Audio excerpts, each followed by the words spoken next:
8वें वेतन आयोग पर बड़ा अपडेट। 2027 में हो सकता है फिटमेंट फैक्टर का ऐलान। कर्मचारियों को मिल सकती है बड़ी सौगात। 1 जनवरी 2026 से लागू माना जाएगा नया वेतनमान। लाखों कर्मचारियों और पेंशनरों को मिल सकता है भारी एरियर। क्या केंद्रीय कर्मचारियों की न्यूनतम सैलरी 50,000 रुपए के पार जाने वाली है? क्या 2027 में मिलेगा भारी एरियर? 8वें वेतन आयोग को लेकर सामने आई ये बड़ी जानकारी लाखों कर्मचारियों के लिए खुशखबरी बन सकती है। देश के लाखों केंद्रीय कर्मचारियों और पेंशनरों की निगाहें इस समय 8वें वेतन आयोग पर टिकी हुई है। ताजा जानकारी के अनुसार फिटमेंट फैक्टर और नए वेतन ढांचे का आधिकारिक ऐलान जून या जुलाई 2027 के आसपास होने की संभावना जताई जा रही है। पिछले वेतन आयोगों के इतिहास पर नजर डालें तो केंद्र सरकार द्वारा गठित किसी भी नए वेतन आयोग को अपनी सिफारिशें तैयार करने, कर्मचारी संगठनों और विभिन्न हितधारकों से चर्चा करने तथा अंतिम रिपोर्ट सौंपने में आमतौर पर 18 से 24 महीने का समय लगता है। प्रधानमंत्री नरेंद्र मोदी के नेतृत्व वाली सरकार ने 3 नवंबर 2025 को 8वें वेतन आयोग का गठन किया था। आयोग को शुरुआती तौर पर अपनी रिपोर्ट प्रस्तुत करने के लिए 18 महीनों का समय दिया गया था।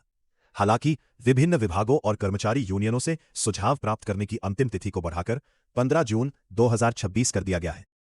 अब उम्मीद की जा रही है कि आयोग सभी सुझावों और ज्ञापनों का विश्लेषण करने के बाद 2027 की शुरुआत तक अपनी अंतिम रिपोर्ट सौंप पाए होगा।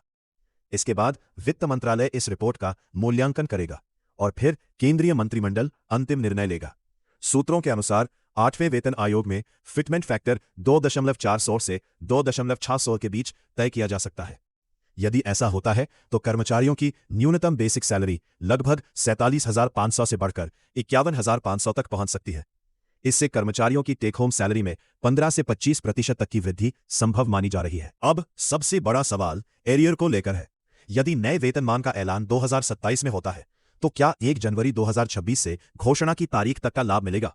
सरकारी नियमों के अनुसार नया वेतन आयोग अपनी निर्धारित प्रभावी तिथि से लागू माना जाता है। इस बार 1 जनवरी 2026 को प्रभावी तिथि माना जा रहा है। ऐसे में जब भी सरकार अंतिम मंजूरी देगी, कर्मचारियों और पेंशनरों को 1 जनवरी 2026 से लागू होने की तारीख तक का पूरा एरियर मिलने की संभावना बन सकती है। इस एरियर में बढ़ी हुई बेसिक सैलरी के साथ महंगाई भत्ता डीए का लाभ भी शामिल हो सकता है, जिससे लाखों कर्मचारियों और पेंशनरों को बड़ी आर्थिक राहत मिल सकती है। नोट: ये जानकारी विभिन्न मीडिया रिपोर्टों और संभावित अनुमानों पर आधारित है। फिटमेंट फैक्टर, वेतन वृद्धि और एरियर को लेकर अंतिम फैसला केंद्र सरकार की आधिकारिक घोषणा के बाद ही स्पष्ट होगा।